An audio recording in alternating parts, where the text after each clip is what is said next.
हर हर महादेव। अरावली की पहाड़ियों के बीच स्थित है अजगंदेश्वर महादेव मंदिर, जिसके बारे में माना जाता है कि इनकी स्थापना जगत पिता ब्रह्मा ने की थी। यह भी माना जाता है कि किसी दैत्य का वध करने के लिए भगवान शिव ने बकरे का रूप धारण किया था, इसलिए इनका नाम अजगंदेश्वर महादेव है। सावन का महीना सोमवार से शुरू होने के साथ ही भगवान भोलेनाथ के मंदिर में भक्तों की भीड़ लगनी शुरू हो जाती है। हर कोई भगवान भोलेनाथ को रिझाने के लिए आराधना में मगन हो रहा है। देवों को देव महादेव के जितने अनगिनत भक्त हैं, धरती पर महादेव के उतने ही शिवलिंग विराजमान हैं। इनमें से कुछ तो हजारों वर्ष पुराने हैं। ऐसे में एक शिवलिंग अजमेर जिले में अजयसर में स्थित है, जिसके बारे में कहा जाता है कि इसकी स्थापना जगत पिता ब्रह्मा जी ने किया था। अजमेर के शहर में करीब 16 किलोमीटर दूर अजयसर गांव में अलावरी पहाड़ी के बीच अजगंदेश्वर महादेव मंदिर स्थित है। धार्मिक मान्यता के अनुसार मंदिर में विराजमान शिवलिंग सृष्टि की रचना से पहले से है। कहा जाता है कि स्वयं जगत पिता ब्रह्मा जी ने अजगंदेश्वर महादेव शिवलिंग की स्थापना की थी, जिसे श्रद्धालु बकरेश्वर महादेव के नाम से भी जानते हैं। पुराणों और धार्मिक शास्त्रों के मुताबिक पुष्कर को जगत पिता ब्रह्मा की नगरी कहा जाता है।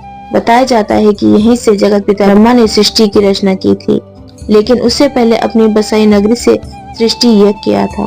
सृष्टि यज्ञ में जब दानव असुर विघ्न डालने लगे, तब जगत पिता ब्रह्मा ने पुष्कर के चारों ओर भगवान शिव का शिवलिंग स्थापित किया, जिसमें से महादेव सृष्टि यज्ञ की रक्षा कर सके। इन 4 शिवलिंगों में से एक है अजगंदेश्वर महादेव।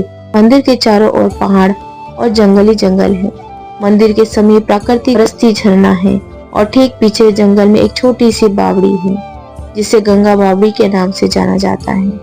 अजगंदेश्वर महादेव प्रमुख तीर्थ स्थान है, जहां सावन के महीने में श्रद्धालुओं का तांता लगा रहता है। वहीं प्राकृतिक सौंदर्य के कारण से यह पिकनिक स्पॉट भी बना है। इस पावन स्थल में आज भी मंदिर पर उभरी हुई कलाकृति नजर आती है। यहाँ की महिमा बताते हुए स्थानीय पुरोहित कहते हैं कि पुष्कर में वशकली नाम की एक असुर ने 10,000 वर्ष तक घोर तपस्या की थी। उसकी तपस्या से प्रसन्न होकर जगत पिता ब्रह्मा ने उसे वरदान दिया था, उसकी मृत्यु किसी भी देवी देवता, त्रिदेव और मनुष्य के हाथों में नहीं होगी, साथ ही कोई भी अस्त्र शस्त्र से उसका नुकसान भी नहीं पहुंचेगा। जगत पिता ब्रह्मा के आशीर्वाद से दानव ने एक इंद्रलोक को जीत लिया। भगवान इंद्र ने जगत पिता ब्रह्मा से सहायता मांगी, तब ब्रह्मा जी ने इंद्र को शिव की तपस्या करने का सुझाव दिया। इंद्र की तपस्या से प्रसन्न होकर महादेव ने वशकाली दानव का वध करने का वचन दिया। एक दिन जब दानव पुष्कर सरोवर में स्नान और पूजा करने के बाद अपने विलास में लौट रहा था, तब उसके एक बड़े से बकरे को देखकर, जो आम बकरे से काफी बड़ा था, उस बकरे को देखकर दानव की तामसिक प्रवृत्ति जागृत हो गई और बकरे का मांस खाने के इरादे से उसने बकरे का पीछा करना शुरू कर दिया। बकरे के पीछे दौड़ते हुए वह दानव इसी स्थान पर पहुंचा और यहाँ बकरे के सींग से महादेव ने दानव का अंत कर दिया। इसके बाद ब्रह्मा जी ने महादेव से यहीं पर रुकने का वचन ले लिया, लेकिन महादेव ने वचन का मान रखते हुए वर्ष में एक दिन पूरे परिवार के साथ वहाँ विराजमान होने की बात कही। कार्तिक मास की 14 शिव शंकर अपने परिवार के साथ विराजते हैं। अनूठी बात यह है कि आज भी श्रद्धा के साथ जो भी भक्त शिवलिंग पर जल अर्पित करने के बाद अपने दोनों हाथ से शिवलिंग को रगड़ता है, उसके हाथ में बकरे का गंध आता है। खास बात तो यह है कि यह गंध हर किसी को नहीं आता। कहा जाता है कि शिव के सच्चे भक्त को ही इसकी अनुभूति होती है। मंदिर के समीप ही अजमेर के स्थापक राजा अजयपाल की समाधि है।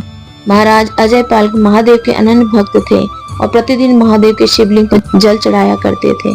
बताया जाता है कि अपनी सिद्धि के जरिए अजयपाल हरिद्वार के गंगा जल लेकर आते थे।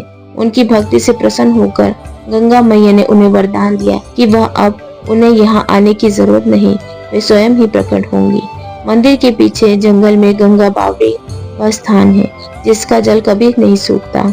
तो दोस्तों, आज की ये कथा महादेव की बकरे अवतार की कथा आपको कैसी लगी कमेंट करके जरूर बताइएगा और मेरे चैनल को लाइक शेयर सब्सक्राइब जरूर कीजिएगा। हर हर महादेव।